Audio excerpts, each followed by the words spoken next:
So I was at a community gathering recently. It was kind of like a town hall. People from different walks of life were gathered to talk about the impressions and ideas of manhood for young men and boys in their community and what they wanted to look like as far as ideas of masculinity in their neighborhood. And one of the people that was gathered there was this young guy who talked about knowing how to be a good man versus being a good man. This idea of knowing the right things to say, what people want to hear, the right things to do, the perception of being a good man and knowing how to perform that. But what is it to actually be a good man? And what does that look like? And of course, that conversation leads us to thinking about fathers, right?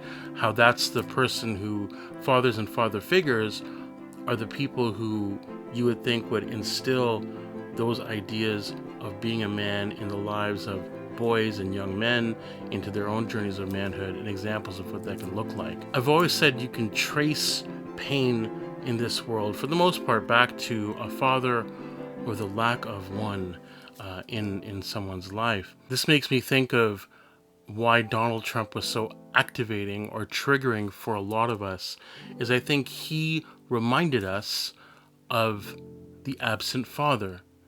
And he himself was an absent father. He was physically there for his kids, but not really emotionally present, much like his father was for him. I think about my father, who was very loyal and hardworking and dedicated and really cared about the family. And he was physically present. He was in my life pretty much every day until he passed around 2003. But he was never really emotionally present. So I think about role models and examples of what manhood can look like. And for me, growing up in the 90s was such a pivotal period for me, and a lot of my role models were the male musicians and artists that I was listening to at the time.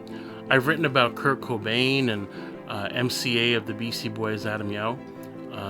Both have passed away, and talked about how they were role models and instrumental for me as examples in their own ways of what it can mean to be a man and what it can look like to be authentic and genuine and be yourself, and also speak truth to power and find the courage to find your voice, to talk about what's right. Another artist that was very influential for me was Eddie Vedder of Pearl Jam. There's so many Pearl Jam songs I love from back in the day. What I loved about a number of them was how they were written from the perspective of a woman, or they had this kind of just knowing, this empathetic, very raw, very honest.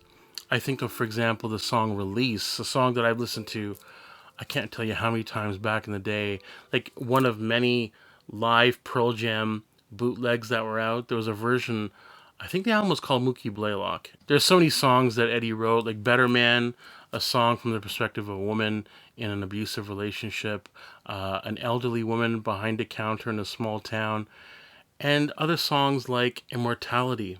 In talking about his own mortality, former NFL safety Steve Gleason interviewed Pearl Jam years ago, and here's a clip of him talking to Eddie. He talks about his own life journey, and he retired from football in 2008. In 2011, he was diagnosed with ALS, and in realizing that his own mortality, talking about immortality, he posed this really powerful question to Eddie.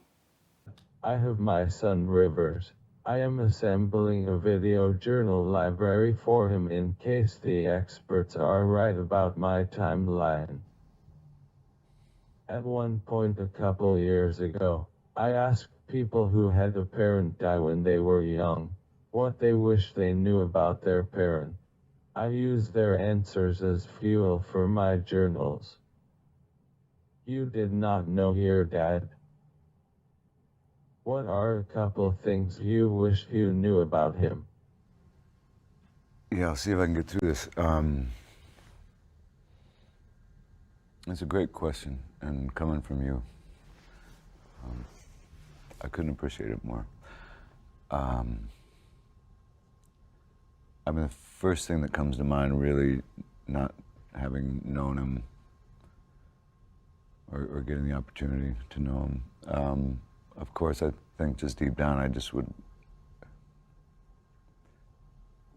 have wanted to know, just, you know, if he loved me and how much, you know.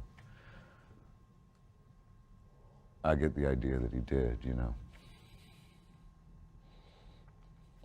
But the other nice thing would have been just having, you know, someone of my own blood give me some insight of and you know what it would be like to grow up and, you know, be a man, a good man. And I feel like I had to, you know, figure that stuff out on my own, and just a few guidelines would have helped. I would have wanted to know if he loved me and how much.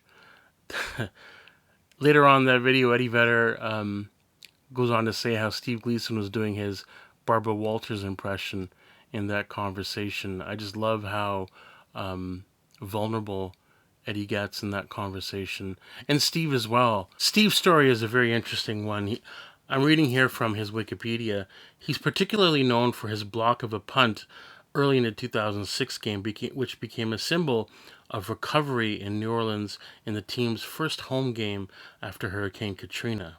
In 2015, Gleason was chosen to receive the 2015 George Halas Award from the Pro Football Writers Association. He was presented with the award at a Thursday night football game between the Saints and the Falcons on October 15, 2015.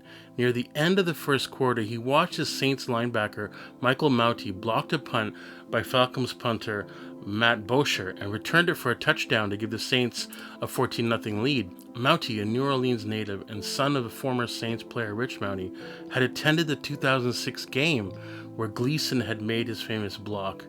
I just think that's so interesting, you know, like life comes back full circle. Gleason makes that historic punt and Mauti was there to watch it, and then in time, Mauti makes a huge punt and Gleason was there to watch it. We forget about how life can be full circle, you know, and there's so many lessons that we forget. For example, how we learn from one another, from each other. Important lessons, life lessons, valuable lessons. You know, our ideas of parenting can be so gendered sometimes, right? Like we really break it down to these roles that we think that people who identify as men can only play and vice versa. I've said this before many times, personally, privately, and publicly. I'm someone who talks publicly about how important it is for men to embrace the impact they can have as being role models. But I've always said that women can and do raise boys to be men, you know, and I think that really anybody of any gender can raise a boy to be a man. Alex Manley's put out an incredible book called The New Masculinity, and they were in town for their book launch here in Toronto, and I was asked to moderate. I was really glad to have the opportunity.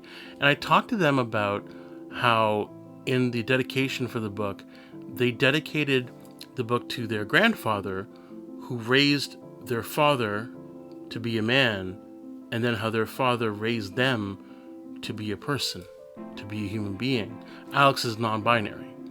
And I think it's just so important to recognize how we all play a role in raising one another and lifting one another up. Talking about things we forget, the classic saying of how it takes a village to raise a child. I think it's so important to recognize that we all have that impact. We also teach boys to be men in our absence, with our absence. And I'm not talking about fathers or father figures. I'm just talking about us in everyday life and what we role model, what we demonstrate, and the impression we give to people, the impact we leave on people as far as what it can look like to be a man today. I think it's thinking about how we raise each other up in community. Whoever your role models are, your examples are, we all collectively can raise young boys, young men to be men of character, men of honor, men that we value, men that value their own humanity and the humanity of others. That's people of all genders. But we definitely need fathers and father figures to play that role, that important role, and embrace the impact they have.